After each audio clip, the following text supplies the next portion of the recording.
على عباده الذين اصطفى أما بعد فأعوذ بالله من الشيطان الرجيم بسم الله الرحمن الرحيم يهب لمن يشاء إناثا ويهب لمن يشاء الذكور أو يزوجهم ذكرانا وإناثا ويجعل من يشاء عقيما إنه عليم قدير صدق الله مولانا العظيم قال النبي صلى الله عليه وسلم الغلام مرتهن بعقيقته أو كما قال صلى الله عليه وسلم. معزز علماء کرام، شعراء عظام، خواتین اسلام، برادران وطن، ابھی تک آپ حضرات نے تلاوت سماعت فرمائی اور مختلف علاقوں سے تعلق رکھنے والے شعراء اعدام سے نعت پاک سماعت فرمائی. ہر ایک کے اپنے اپنے لب و لہجے تھے اور ہر ایک نے اچھے سے اچھے انداز میں آپ کے سامنے اپنے کلام کو پیش کیا. جب نعتی کا ماحول ہے، ہمارے ایک ساتھی ہیں، وہ کہہ رہے ہیں آپ بھی کچھ سنا دیجئے، تو میرے بھی چند اشعار سن لیجئے. حضرت درسگاہ والی حضرت پیارے مصطفیٰ.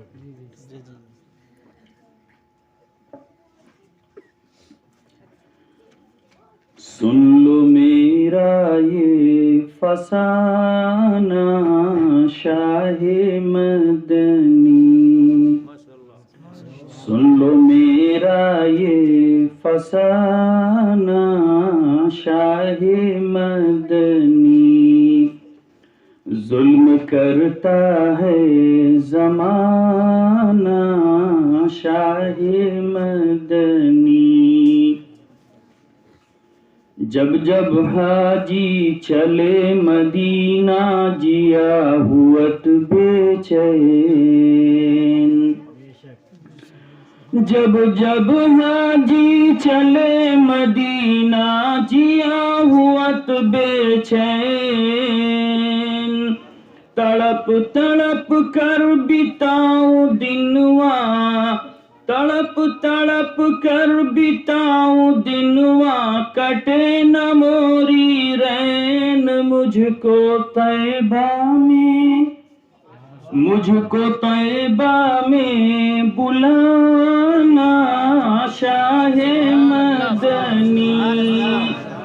سن لو میرا یہ فسانہ شاہ مدنی. ظلم کرتا ہے زمانہ شاہ مدنی. عشق میں تہری بیاکل جیرا نین سے برسے نیر. عشق میں تہری بیاکل جیرا نین سے برسے نیر.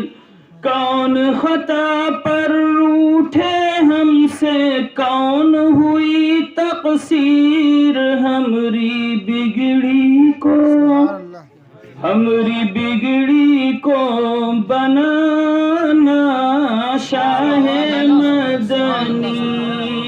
سن لو میرا یہ فسانہ شاہ مدنی. ظلم کرتا ہے زمانہ شاہ مدنی.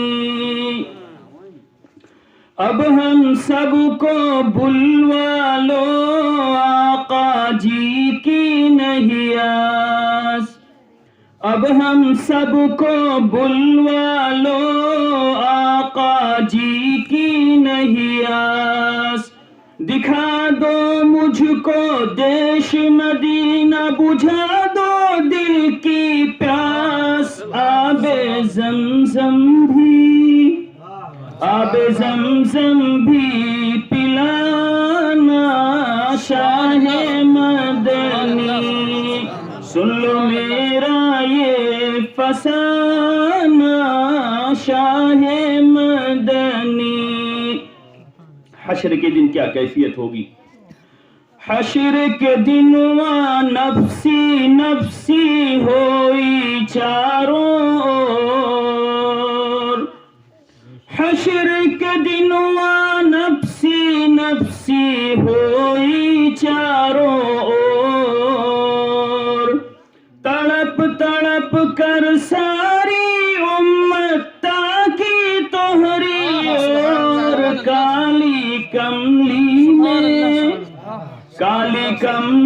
میں چھپانا شاہ مدنی، کالی کملی میں چھپانا شاہ مدنی، سن لو میرا یہ فسانہ شاہ مدنی۔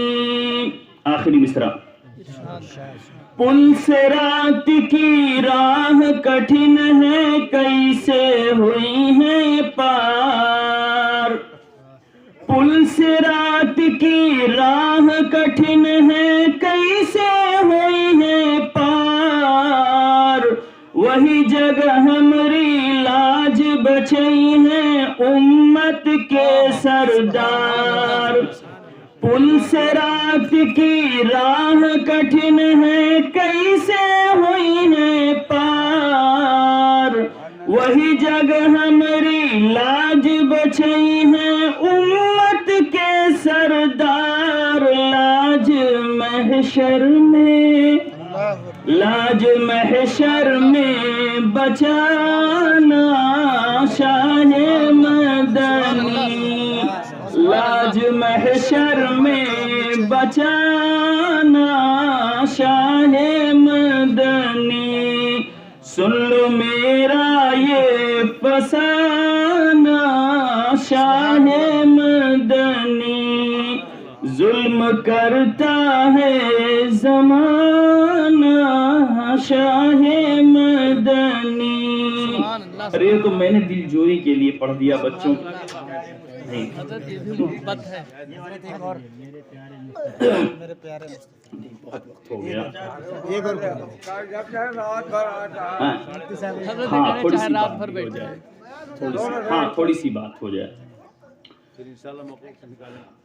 حضرات سامعین، وہ تو آپ کی دلجوئی کے لیے حضرت مفتی بلال صاحب کا حکم تھا یہ، تو میں نے ان کے حکم کی تعمیل کر دی ہے، اور دوسرے ہم آپ بیٹھے ہیں، اب طلبہ سامنے ہیں، اور بھی ہم لوگ یہاں بیٹھے ہیں تو کچھ کام کی بات بھی سامنے آ جائے۔ میں نے جو آیت کریمہ آپ کے سامنے پیش کی ہے، یَهَبُ لِمَن يَشَاءُ إِنَاثًا وَيَهَبُ لِمَن يَشَاءُ الذُّكُورَ أَوْ يُزَوِّجُهُمْ ذُكْرَانًا وَإِنَاثًا وَيَجْعَلُ مَن يَشَاءُ عَقِيمًا إِنَّهُ عَلِيمٌ قَدِيرٌ۔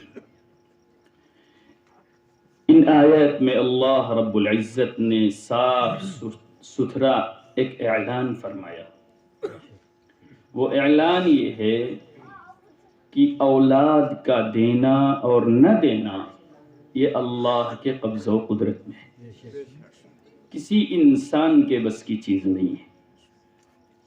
اللہ نے فرمایا یَهَبُ لِمَن يَشَاءُ إِنَاثًا، اللہ تعالیٰ جس کو چاہتے ہیں خالی مؤنث اولاد عطا کرتے ہیں، یعنی لڑکیاں عطا کرتے ہیں۔ یَهَبُ لِمَن يَشَاءُ إِنَاثًا وَيَهَبُ لِمَن يَشَاءُ الذُّكُورَ، اور جس کو چاہتے ہیں اس کو اولاد نرینہ عطا کرتے ہیں، یعنی لڑکا لڑکا عطا کرتے ہیں۔ تیسری شکل یہ ہے کہ اللہ تعالیٰ جس کو چاہتے ہیں لڑکا اور لڑکی دونوں عطا کرتے ہیں۔ تین شکلیں ہو گئی، اللہ جسے چاہتا ہے خالی لڑکی دیتا ہے، اللہ جسے چاہتا ہے خالی لڑکے عطا فرماتا ہے، اللہ جسے چاہتا ہے اس کو لڑکا اور لڑکی دونوں عنایت فرماتا ہے، اور جس کو چاہتا ہے ان دونوں سے محروم کر دیتا ہے، جس کو ہم عقیم کہتے ہیں، اردو میں باج کہا جاتا ہے۔ اب وہ دنیا کی کوئی طاقت نہیں ہے، کوئی ڈاکٹری نہیں ہے، کوئی مشینری نہیں ہے جو اس کو صاحب اولاد بنا دے۔ ہمارا اور آپ کا پختہ عقیدہ ہونا چاہیے، یہ صاف ستھرا اللہ کا اعلان 25ویں پارے میں موجود ہے۔ اب اولاد جب اللہ تعالی ہم کو عطا کرے تو ہم کو کیا کرنا چاہیے؟ میں نے روایت کا ٹکڑا پیش کیا، تفصیل کا اصل میں وقت نہیں ہے، اس لیے بہت مختصر انداز میں تھوڑی سی بات کام کی عرض کر رہا ہوں۔ حدیث پاک میں آتا ہے، سمرہ بن جندب رضی اللہ تعالیٰ عنہ کی روایت ہے، انہوں نے آقا انعامدار جناب محمد الرسول اللہ صلی اللہ علیہ وسلم کا ارشاد نقل فرمایا کہ بچہ یہ محبوس رہتا ہے، گروی رکھا ہوا رہتا ہے بلاؤں میں، یعنی بلاؤں میں گویا وہ گروی رکھا ہوا ہوتا ہے۔ اب یہ بلاؤں سے دور کیسے ہوگا؟ تو اس کے لیے آقا صلی اللہ علیہ وسلم کی سنت یہ ہے کہ عقیقہ کر دیا جائے۔ عقیقہ کر دیا جائے تو اس عقیقے کے نتیجے میں وہ بچہ ساری بلاؤں سے نکل جائے گا۔ الغلام مرتہن بعقیقتہ، وہ بچہ گروی رکھا ہوا ہے کاہے کے بدلے میں؟ اپنے عقیقے کے بدلے میں۔ اب دیکھیے، اگر لڑکی پیدا ہوئی کسی کے گھر میں تو لڑکی کی پیدائش پر دور جاہلیت میں بھی اور کہا جائے آج بھی ناگواری کا لوگ اظہار کرتے، ناپسندیدگی کا اظہار کرتے۔ قرآن میں کہا گیا ہے کہ جب اس زمانے میں لڑکیوں کی پیدائش کی خبر دی جاتی تھی تو چہرہ فق پڑ جاتا تھا، وہ آدمی اپنا چہرہ چھپائے پھرتا تھا۔ یہ تو دور جاہلیت کی بات کہی گئی۔ اور آج بھی آپ دیکھیے، بچی پیدا ہوتی، بہت دبے لفظوں میں لوگ کہتے ہیں ہاں وہ مولانا بچی پیدا ہوئی ہے، بہت نہیں، مذاق کی بات نہیں کر رہا ہوں میں۔ آج بھی آپ دیکھیے نہیں بچیوں، جبکہ حدیث میں اگر آپ فضیلت دیکھیں گے اور حدیث میں اگر آپ مقام و مرتبہ دیکھیں گے ماں باپ کا، تو بچی کی تربیت کے نتیجے میں ماں باپ کو جنت ملے گی۔ کہ اگر کسی کی 3 بچیاں اور ان تینوں بچیوں کی اچھی تربیت کر دے اور اچھے جوڑے کا نظام بنا کر شادی کر دے تو انشاءاللہ ماں باپ کی جنت پکی۔ لڑکے چاہے 1 درجن ہو، آپ سب کی تربیت کر دیجئے، سب کی شادی کر دیجئے، جنت کا وعدہ نہیں ہے۔ کس کی پیدائش پر وعدہ ہوا؟ اس لیے لڑکی ہمارے سامنے برکت ہے، لڑکی ہمارے سامنے رحمت ہے۔ لڑکی سے ہم کو آپ یہ سمجھیے، کبھی اندازہ کیجئے کہ لڑکیوں سے جو سکون اور لڑکیوں سے جو گھر میں کام کاج میں اعانت ملتی ہے ماں باپ کو، اور جو خدمت ملتی ہے، لڑکوں سے زندگی میں نہیں مل سکتی۔ اس کی وجہ یہ ہے کہ لڑکی، اس کا سارا تعلق گھر کے اندر سے، اور لڑکے کا نظام گھر کے باہر سے۔ لڑکے کو آپ کبھی گھر میں روک نہیں سکتے، اور لڑکی کے لیے امور خانہ داری طے ہے، یعنی گھر کا نظام طے ہے۔ تو ظاہر سی بات ہے جب وہ گھر کے اندر ہے تو گھر کے اندر سارے لوگ اس کے سامنے رہیں گے، ماں باپ بھی رہیں گے، بھائی بہن بھی رہیں گے، سب کی خدمت کر لیتی، سب کے کام کر لیتی۔ اور لڑکا تو کبھی میچ کھیلنے بھی جا سکتا، کبھی ممبئی کمانے بھی جا سکتا، کبھی کھیت کھلیان دکان مکان میں بھی جا سکتا۔ اس کا نظام جو باہر سے جڑا ہوا ہے، اور لڑکی کا نظام کس سے جڑا ہوا ہے؟ لیکن افسوس ہوتا ہے کہ ہم لوگوں کا کیسا ذہن بنا ہوا ہے کہ لڑکیوں کی خدمت ہم بھول جاتے ہیں، اور لڑکیوں کا رحمت ہونا، لڑکیوں کا باعث برکت ہونا، لڑکیوں کا جنت کا سامان ہونا ہم بھول جاتے ہیں کہ ہمارے لیے جنت کا سامان ہے یہ۔ ہم اس کی تربیت کر دیں، اچھے جوڑے کا نظام بنا کر کے اس کا رشتہ کر دیں تو انشاءاللہ جنت پکی۔ لیکن ہمارا چہرہ اترتا ہے۔ کبھی آپ نے دیکھا کہ شوق سے کوئی استقبال کر کے کہے کہ میرے یہاں بچی پیدا ہوئی ہے؟ بہت دبے لفظوں میں لوگ خبر دیتے ہیں۔ ہمارے بعض دوست احباب ہیں ان کے یہاں ابھی جلدی بچی پیدا ہوئی، بہت دبے لفظوں میں انہوں نے خیریت سنائی اپنی، کیا وہ مولانا بچی پیدا ہوئی، اور ابھی وہی لڑکا ہوتا ہاں تو پہلے فون کرتے، ہمارے فون کرنے سے پہلے فون کرتے۔ نہیں، ایک بات تو سمجھ میں آتی ہے کہ لڑکے کی پیدائش پر خوشی کا اظہار دور جاہلیت میں بھی ہوا، دور اسلام میں بھی ہوا، اور آج بھی ہوتا ہے۔ اس کی ایک وجہ یہ سمجھ میں آتی ہے کہ اپنی جو نسل بڑھتی ہے نا وہ مذکر سے بڑھتی ہے۔ ایک بات یہ تو سمجھ میں آتی ہے کہ جو ہمارا جیسے آدمی کہتا ہے نا فلاں کا چراغ بجھ گیا، آگے اس کے نسل نہیں ہے، اس کا گھر ویران ہو گیا، آدمی ایسا بولتے ہیں نا اپنے عرف میں کہ اس کی نسل ختم ہو گئی۔ یہیں سے لڑکوں سے اپنے ایک سلسلہ آگے چلتا رہتا، وہ لوگ کہتے ہیں چراغ جل رہا ہے، اس لیے لڑکوں کی پیدائش پر خوشی ہوتی ہے۔ تو آپ ایک بات اور سمجھیے پھر فرق کی کہ لڑکی کی پیدائش کے بعد ایک بکری کا عقیقہ کرنا ہے، اس لیے کہ لڑکی کی پیدائش میں آپ کو اتنی خوشی نہیں ہوتی، اور عقیقے کا مطالبہ کرنے والے بھی اتنی خوشی سے اور اتنے شوق سے مطالبہ نہیں کرتے، اس لیے کہا گیا ایک بکری کا عقیقہ، وہ بکری ہو چاہے بکرا۔ ایک بے اصل بات جو اس میں چل پڑی ہے اس کا بھی دفاع کر دوں۔ اپنے عرف میں رائج یہ ہے کہ اگر لڑکی کا عقیقہ کیا جا رہا ہے تو بکری سے کیا جائے، اور لڑکے کا عقیقہ کیا جا رہا ہے تو بکرے سے کیا جائے۔ یہ بے اصل بات ہے، اس کی کوئی بنیاد نہیں، اس کی کوئی بنیاد نہیں، یہ بے اصل بات ہے۔ لڑکی کے پیدائش میں آپ بکرے کا عقیقہ کر سکتے ہیں، اور لڑکے کی پیدائش میں آپ بکری کا عقیقہ کر سکتے ہیں، اس میں کیا حرج ہے؟ ٹھیک ہے؟ اور لڑکے کی پیدائش پر 2 بکریوں کا عقیقہ کرنا چاہیے۔ کتنا؟ چونکہ آپ کو خوشی بھی زیادہ، گھر والوں کو بھی خوشی زیادہ، کنبے قبیلے کے لوگوں کی فرمائش بھی زیادہ ہوگی، ٹھیک ہے؟ آپ کو مبارکباد پیش کرنے والے بھی تو زیادہ ہوں گے، تو اب گویا عقیقے کے مطالبہ کرنے والے بھی زیادہ ہوں گے، اس لیے اب ایک بکری سے کام نہیں چلے گا، تو اب کتنی ہونی چاہیے؟ 2 ہونی چاہیے۔ تو لڑکی کا عقیقہ ایک بکری کے ذریعے، اور لڑکے کا عقیقہ 2 بکروں کے ذریعے، یا بکری ہو یا بکرا۔ عقیقہ کس دن کیا جائے؟ ٹھیک ہے، عقیقہ کس دن کیا جائے؟ حدیث میں یہ ہے کہ 7ویں دن بچے کا عقیقہ کر دیا جائے۔ 7ویں دن، اب 7ویں دن آپ کیسے جوڑیں گے؟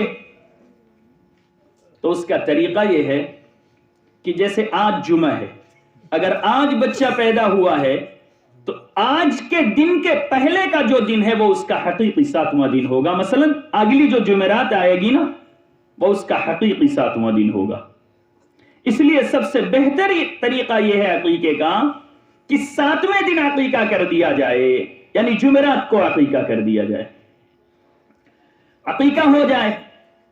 اب اس کے بعد بچہ ماں کے پیٹ میں پرورش پایا ہے، وَأَمِيتُوا عَنْهُ الْأَذَى کہا گیا ہے، یعنی بچے کے سر پہ بال، ناخون، ٹھیک ہے نا، یہ جو چیزیں ماں کے پیٹ سے آئی ہیں اس کو صاف کر دیا جائے، سر مڈا دیا جائے، ناخون کاٹ دیا جائے، یہ ہو گیا وَأَمِيتُوا عَنْهُ الْأَذَى۔ اس بچے سے کیا کر دیا جائے؟ گندگی کو دور کر دیا جائے۔ جانور پہلے ذبح کیا جائے، ٹکلا بعد میں کرایا جائے، ٹھیک ہے؟ ٹکلا، اچھا لڑکی ہو چاہے لڑکا، ٹکلا کرانا ہے، حلق اس کو بولتے ہیں عربی میں۔ اب ہم عربی بولے تو آپ تھوڑا ہی سمجھیں گے، تو سر صاف کر دیا جائے، اور 7ویں ہی دن یہ کام کیا جائے، یعنی عقیقہ پہلے کیا، جانور پہلے ذبح کیا جائے، بعد میں سر مڈایا جائے، اور ایک اچھا سا پیارا سا نام رکھ دیا جائے جو بامعنی ہو۔ لوگ تو آج نام رکھتے ہیں کہ محلے میں کسی کا نہ ہو، گاؤں میں کسی کا نہ ہو، باندہ شہر میں کسی کا نہ ہو، پورے ضلع میں پپو، منو، گلو اور ایسا ایسا نام رکھتے، زویا، سنا، منتشا، کہتے ہیں قرآن میں پڑھا ہے، کیا کہتے ہیں؟ اور ایسا بیتوکا نام کہ یا اللہ، ہمارے گاؤں میں ایک بچی تھی، نکاح کے وقت معلوم ہوا کہ اس کا نام مثل الربا ہے۔ اس کی ماں نے کہا کہ میں نے قرآن میں پڑھا، بڑا اچھا لگا تو نام رکھ دیا مثل الربا، سود جیسی۔ ربا مانے سود، مثل مانے جیسے۔ سوچ لیجیے آپ، ان کو یہ پتہ نہیں ہے۔ ارے آج بھی رکھا جا رہا نا منتشا سنا، کیا لفظ ہے یہ؟ حریم، کریم، پتہ نہیں کیا کیا لوگ رکھ رہے ہیں، یا اللہ حیرت ہے۔ زویا، جوہلا، پتہ نہیں کیا کیا ہے، انہیں ایسا نام رکھتے ہیں کہ جب ہم لوگوں سے مطالبہ کرتے ہیں کہ اس کا معنی بتا دیجئے، تو جہاں لاکھوں الفاظ لغتوں میں موجود ہیں، وہ لغت لکھنے والے نے وہ لفظ نہیں لکھا۔ افسوس ہوتا ہے، جہاں لاکھوں الفاظ ہم لوگوں کی نگاہوں کے سامنے ہیں، ایسا نام لوگ تراش کے اور خراش کے نکال کے لے کے آتے ہیں کہ وہ لفظ ہی نہیں ملتا، تو معنی ہم کہاں سے بتائیں؟ تو 7ویں دن عقیقہ کر دیا جائے، اچھا سا پیارا سا با معنی نام رکھ دیا جائے۔ نام رکھنے میں سب سے اچھا نام دور صحابہ۔ لڑکا ہے، حدیث میں کہا گیا عبداللہ، عبد الرحمن سب سے اچھا نام ہے۔ یعنی لفظ عبدیت بندے کی ہو اور اللہ کا کوئی صفاتی نام لگا دیا جائے، رحمان بھی۔ لیکن دیکھیے پکارنے میں لوگ غلطی کرتے ہیں، کہتے ہیں رحمان کلا تشتور، لا حول ولا قوت الا باللہ۔ پتہ ہی نہیں ہے لوگوں کو کیا مفہوم ہے اس کا۔ شوق سے ہر جگہ لوگ بولتے بھی ہیں، رحمان بھائی آ گئے، استغفر اللہ، عبد الرحمن۔ ایسے لوگ نام رکھ دیتے ہیں۔ عبد القیوم نام ہونا چاہیے، عبد السمیع۔ یہ تو سمیع، قیوم، رحمان، رحیم، یہ صفت ہے اللہ کی۔ تو اللہ کی صفت بندے کی بندگی لگا کر کے رکھا جائے، یہ سب سے اچھا نام ہے۔ اور اگر مان لیجیے آپ ایسا نام نہیں رکھتے، لوگ کہتے ہیں چھوٹا ہو، کہاں سے تراش کے لایا جائے گا چھوٹا ہو؟ تو الف با رکھ دیجیے۔ اب سب سے چھوٹا تو یہی ہے، الف رکھیے، چاہے با رکھیے، چاہے جیم رکھیے، چاہے تا رکھیے، پھر رکھیے چھوٹا سا نام۔ یعنی عقل کہاں چلی گئی ہے؟ لوگ کتنے دور ہیں، یعنی کہہ لیجیے اچھے طریقوں سے کتنے دور ہیں۔ ہم پڑھے لکھے معاشروں میں بھی آپ دیکھیے نام منتشا، ثنا اور پتہ نہیں کیا کیا نام ہے، یہ ہم لوگوں کے معاشرے میں۔ تو اچھا سا نام رکھ دیا جائے، یہ سب 7ویں دن کر دیا جائے۔ اور اگر لڑکا ہے، لڑکا مضبوط ہے، کمزور نہیں ہے، تو اس کا ختنہ بھی 7ویں دن کر دیا جائے۔ ایک روایت ہے، اس روایت کو میں نے ایسے ہی نقل کر لیا تھا ایک جگہ سے، ابو داؤد وغیرہ میں بھی موجود ہے اور بھی دوسری جگہوں پر موجود ہے۔ روایت تو بڑی تفصیلی ہے، لیکن وقت بھی نہیں ہے کہ میں اس پر تفصیل ڈال سکوں آپ کے سامنے۔ 10 من الفطرہ، 10 چیزیں انبیاء سابقین علیہم الصلاۃ والتسلیم کی بھی سنت ہے اور ہمارے آقا صلی اللہ علیہ وسلم کی بھی سنت ہے، اس لیے اس کو فطرت میں سے شمار کیا گیا۔ اس میں مثلا موش کا کترنا، موش کا کترنا، داڑھی کا بڑھانا، مسواک کرنا۔ آج تو ہمارے ماحول سے مسواک کتنی دور ہو گئی۔ آج ہمارے بچے ٹوتھ پیسٹ، برش، یہ ساری چیزیں جانتے ہیں، لیکن مسواک سے کوسوں دور ہو گئے، مسواک سے کوسوں دور ہو گئے۔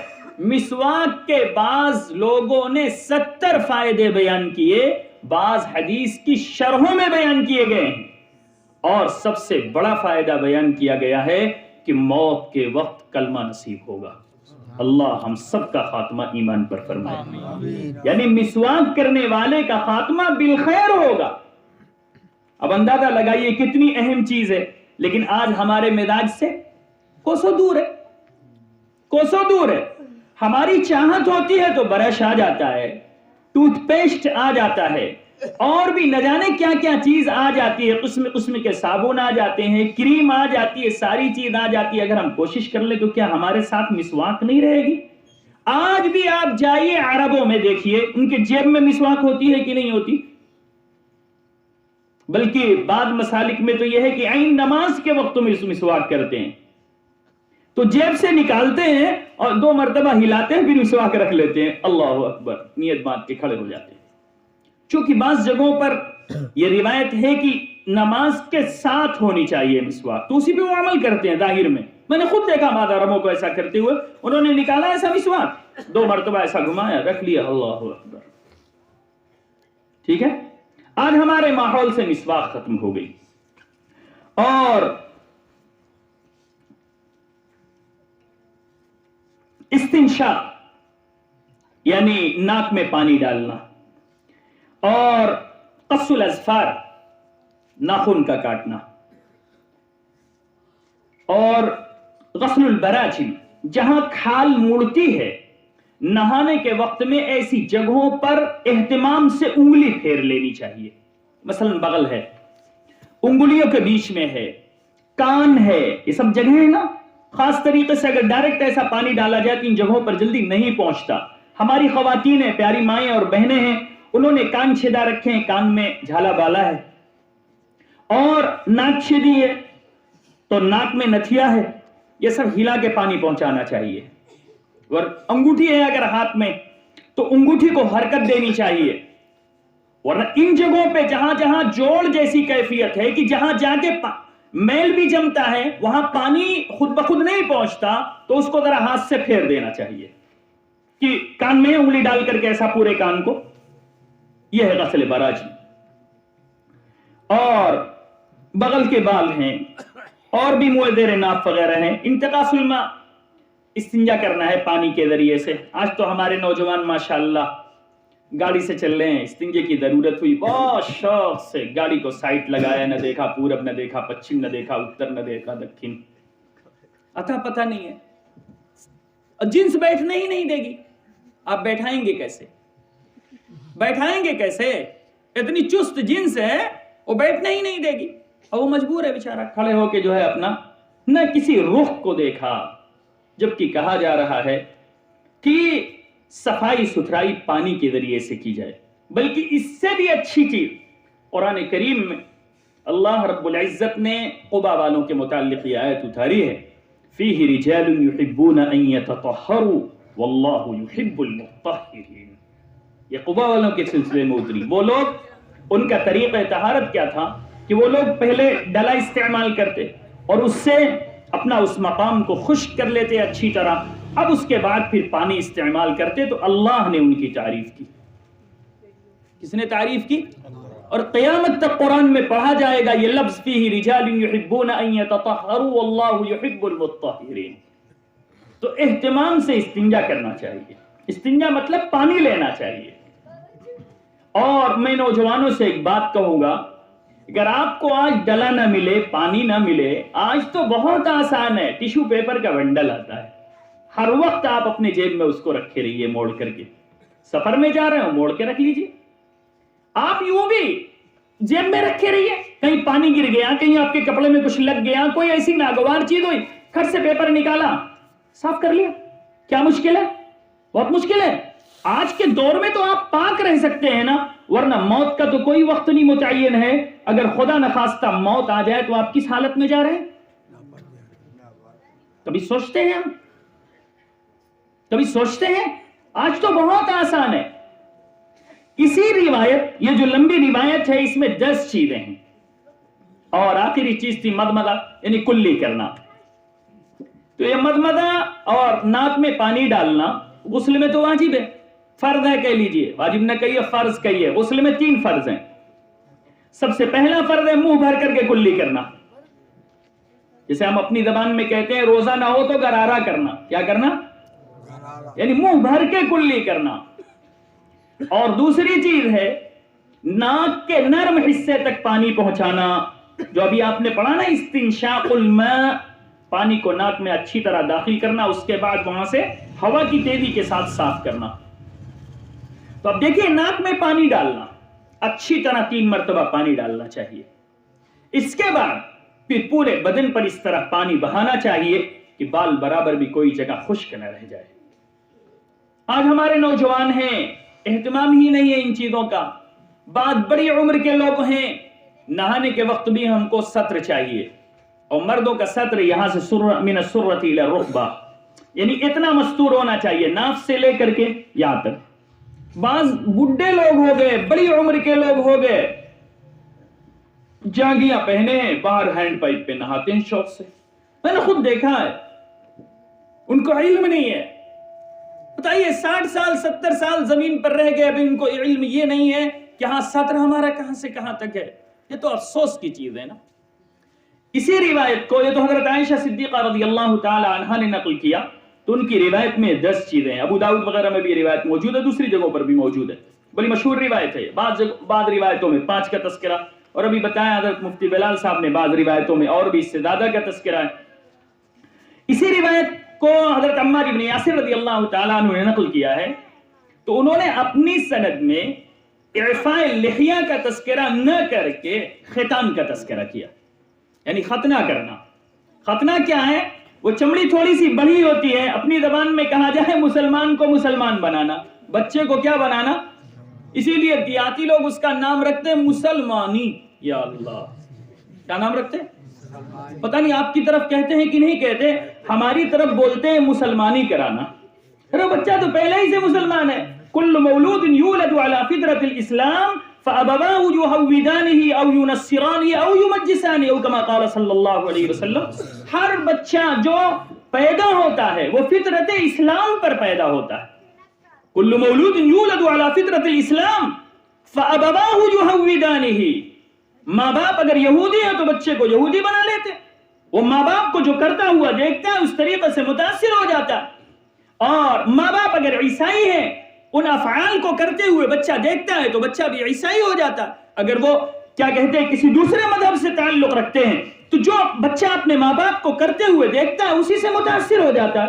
آگ پوجنے لگتا ہے پتھر پوجنے لگتا ہے کنکر پوجنے لگتا ہے. لیکن اگر مسلمان کا بچہ ہوتا ہے تو کیا ہوتا مسلمان ہو جاتا.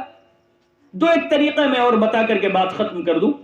بچہ جب پیدا ہو تو ہم کو کیا کرنا چاہیے. یہ تو ابھی آپ نے عقیقہ اور ختنہ ان سب چیزوں کا تعلق میں نے کہا کس دن سے ہے 7ویں دن سے ہے. ابھی فیض اللہ بھائی بھی ہم کو یاد دلا رہے تھے. اب دیکھیے پیدائش کے دن کیا کرنا چاہیے. بچہ جیسے ہی پیدا ہو نہیں اس بات کو ذرا غور سے سنیے اس میں ہم سے لاپرواہی ہوتی ہے. بہت اہم چیز ہے اور ہم لوگوں سے بہت بڑی لاپرواہی ہوتی ہے. بچہ جیسے ہی پیدا ہو فوراً اگر اپنے گھر میں کوئی بزرگ ہستی ہو نانا دادا ماموں چچا کوئی بھی اگر بزرگ ہو تو فوراً اس کے سامنے پیش کرے بچے کو دھل ڈھال کے داہنے کان میں اذان بائیں کان میں اقامت. اگر کوئی بزرگ ہو اپنے گھر میں نمازی ہو مشرع ہو تو فوراً اس کے سامنے پیش بلا تاخیر نہیں کرنی چاہیے فوراً پیش کر دے. اذان دینے کے بعد تحنیک کر دیں. تحنیک سمجھتے ہیں؟ تحنیک کا مطلب ہے چھوارا لے لیں کھجور لے لیں ایسی چیز لے لیں اور اپنے منہ میں ایک دم باریک کر لیں. باریک کرنے کے بعد وہی اپنی انگلی میں لے کر کے بچے کے تالو پہ ایسا چپکا دے تھوڑا سا تاکہ یہ تحریک مستحب اور سنت کہہ سکتے ہیں آپ. حضرات حسنین کی ہے آپ نے. اور اس کا فائدہ کیا ہے تاکہ سب سے پہلی چیز جو بچے کے پیٹ میں پہنچے وہ کسی بزرگ کا لعاب دہن ہو. ٹھیک ہے. اب دائیں کان میں اذان ہو گئی بائیں کان میں اقامت ہو گئی تحنیک ہو گئی. اور آج کل اتنی لاپرواہی پائی جا رہی ہے معاف کیجئے گا خراب بھی لگے گا آپ لوگوں کو اگر ابھی کہا جائے نہیں جو طریقہ اسلامی ہے ہم کتنے دور ہیں. ڈاکٹر ڈرا دھمکا دیتا ہے آپریشن ہوگا گھر والے بیچارے ہاتھ پیر پھول جاتا ہے 50,000 کا نظام بناتے ہیں سائن کر کے دیتے ہیں لو بھائی آپریشن کرو آپریشن ہو گیا. ابھی تک نفسی میں سارے لوگ پریشان حال ہیں. اب جب آپریشن ہوا تو بچہ باہر نکلا اب زچہ اور تھوڑی دیر کے بعد باہر آتی ہے. ابھی تو آدمی ٹینشن ہی میں گھومتا رہتا ہے مریض بھی تیماردار بھی سب کسی کا ذہن ہی نہیں جاتا اذان نماز کی طرف، اذان اور اقامت کی طرف. اذان ہی نہیں ہوئی. اب وہ بچہ لوٹ کے آئے گا 8 دن کے بعد. اب وہ اگر کسی کو یاد ہے ڈھنگ سے تو اذان ہو جائے گی، اور بھول گئے تو کیسی اذان اور کیسی اقامت. پہلے دن سے غلطی ہوتی ہے، معاف کیجئے گا.